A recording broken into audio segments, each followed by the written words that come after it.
Senhor presidente, senhores deputados, senhores expositores. Inicialmente, uma explicação e uma justificativa.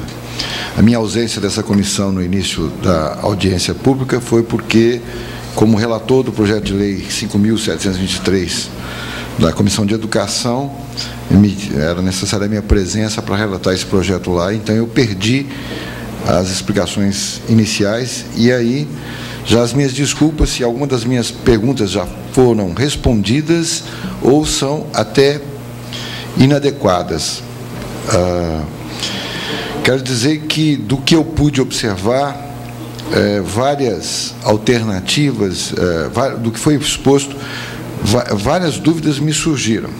Dúvidas que vêm, por exemplo, em relação ao BNDES, já de outras experiências.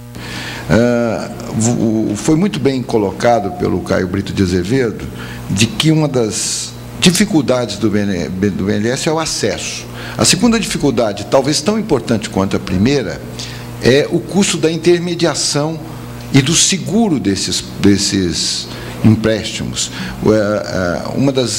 Aqui nessa comissão, frequentemente, a gente é abordado por pessoas interessadas a ter acesso e diminuir esse custo, né? Nós já discutimos, inclusive, o custo do cartão BNDES, que era um cartão vinculado, pré-aprovado, e que, no entanto, a operadora final cobrava uma taxa que ficava quase que um terço, ou pouco mais de um terço do custo do empréstimo no que se refere a juros.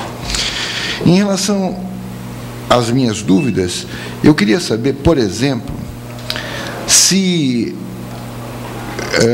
quando você discute competitividade de média, dificuldade média, foi citado lá a qualificação profissional e engenharia. O deputado Jurandir Juarez já colocou, e eu concordo com tudo que ele falou, de que há uma total ausência da iniciativa privada e do próprio governo, até com uma visão um pouco distorcida da nossa realidade educacional, da aproximação entre a chamada academia, mas academia que envolva o ensino superior particular, das indústrias, patentes e dos financiamentos. O nosso governo, sou da base do governo, sou do PSB, o nosso governo tem tratado as faculdades, as universidades particulares de uma forma inadequada. Tem agora, inclusive, um financiamento do BNDES para essas universidades, mas um acesso extremamente complicado para que elas possam tomar empréstimos nisso aí. Uma série de dificuldades tem sido colocado. E o que se percebe da iniciativa privada é que ela nunca, diferentemente da cultura americana, em que várias universidades têm grandes patrocínios da iniciativa privada, a iniciativa privada brasileira não descobriu que ela pode ter inovação tecnológica real, que ela pode solicitar desenvolvimento de projetos, e eu não percebo, e eu não tenho percebido, principalmente considerando que no Brasil, mais de 70% do ensino superior está vinculado à iniciativa privada, como a pós-graduação também, e isso não acontece. E por que isso não acontece? Essa é a minha pergunta. Se nós sabemos que existe isso está dando certo em outros países, por que nós não conseguimos fazer isso aqui? Nós ainda estamos muito preocupados com a escola pública. Nós ainda estamos discutindo universidade federal ou escolas técnicas federais e tal, mas sempre no público. Sendo que o público corresponde a 30% do ambiente universitário como um todo. Segunda coisa seria, como está em relação ao desenvolvimento de compressores centrífugos, motores e diesel e motores a energia nuclear, qual que está essa relação de financiamento com os projetos da Marinha? A Marinha, que nos últimos 20 anos segurou todo o projeto nuclear, segurou no bom sentido, segurou desenvolvendo, protegendo, conseguindo, inclusive, o desenvolvimento fazendo o enriquecimento a tecnologia para o enriquecimento do elemento adequado, urânio e tal. Quer dizer, como é que está? O que eu sei é que a Marinha tem uma dificuldade enorme de financiamento para que ela possa fazer produção. A Marinha não quer ser uma produtora comercial desses elementos e de outros elementos, mas ela sempre trabalhou como projeto piloto, que é aquilo que nós estamos discutindo na pergunta anterior, que a gente quer com as universidades. Isso tem sido feito com a Marinha? Ou a Marinha tem sido esquecida nesse elemento? E,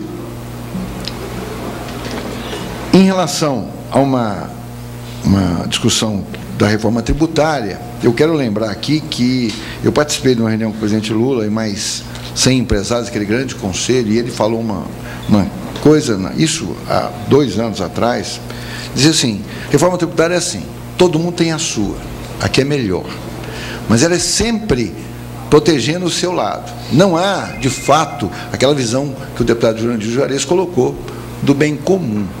A gente não, está pagando muito imposto, estamos pagando imposto e realmente nós temos uma tributação totalmente inadequada, nós tributamos a produção, nós tributamos de uma forma errada. Então, a reforma não pode ser reforma, tem que ser uma construção tributária nova, mantendo um pressuposto, que é de que, sem arrecadar, o governo não consegue fazer as suas políticas que são feitas. Então, é preciso de arrecadar. Então, nós brasileiros, eu sempre brinco isso, eu tenho muito amigo, eu sou de uma cidade, sou de Franca, cidade bastante industrializada, e eu tenho amigos lá, e eu digo assim, enquanto nós estivermos reclamando que nós estamos tendo que pagar imposto, nós estamos errados.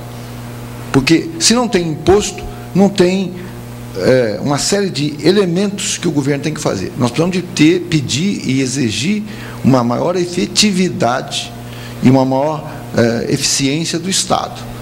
Mas não reclamar que pagamos muito imposto, mas sim que o Estado, que está recebendo um imposto bastante alto, não esteja com uma aplicação adequada. Em relação às minhas dúvidas, era isso. Eu vou solicitar à comissão posteriormente o vídeo, que isso foi tudo gravado, e vamos levar, e eu quero ver toda a discussão que foi feita, juntamente com o pessoal do meu partido lá no Estado, para a gente discutir tudo que foi falado aqui. Muito obrigado.